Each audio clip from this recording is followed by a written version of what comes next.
Chicken liver adobo.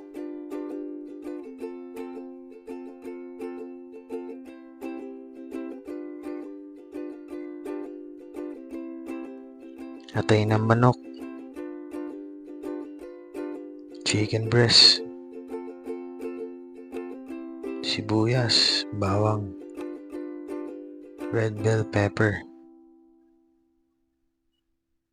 Liver spread. Iniwa ko lang na pakwadrado yung red bell pepper. Yan, sibuyas. Siyempre maraming bawang para mas masarap. Nagasan ko na pala muna yung atay ng manok. Gasan nyo lang mabuti. Tapos yung sinunod ko ng iprito yung chicken breast.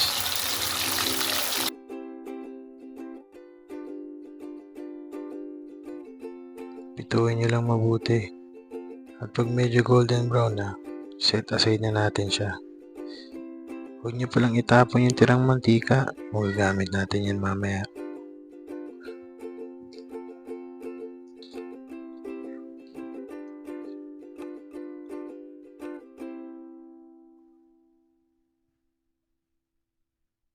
Niyay ko na pala yung bawang.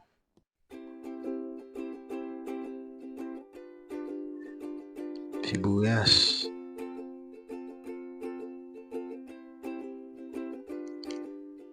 At yung red bell pepper.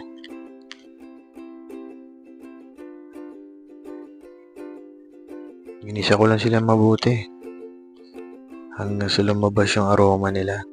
Pagkatapos nilagay ko na rin yung atay ng manok. Haluin nyo lang sila mabuti. Nilagyan ko na rin yun ng asin. Meron na rin yung paminta at betchin. Halu-haluin nyo lang. Gisahin nyo lang sila mabuti.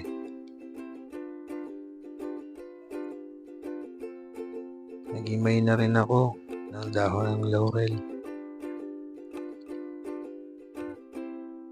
Naglagay na rin ako ng allspices.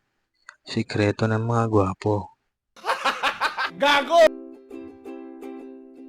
Siyempre, nilagay ko na yung prinito nating chicken breast.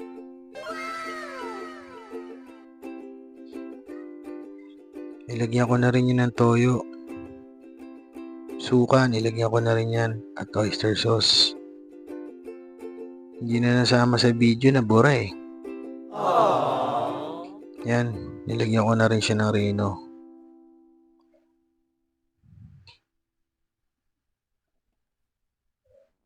Nilagyan ko na rin yan ng Mang Tomas, kaibigan ni Mang Kevin.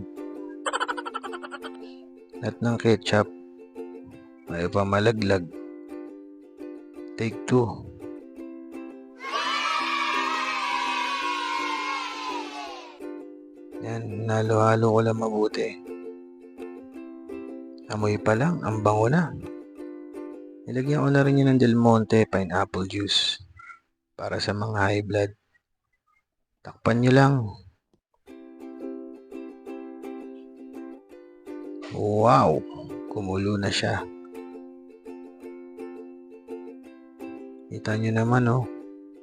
Napakadali lang lutuin ito. Sundin nyo lang yung instruction.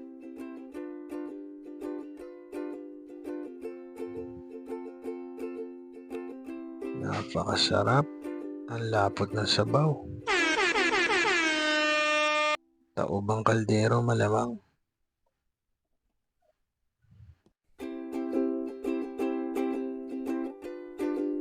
Rapsanoy!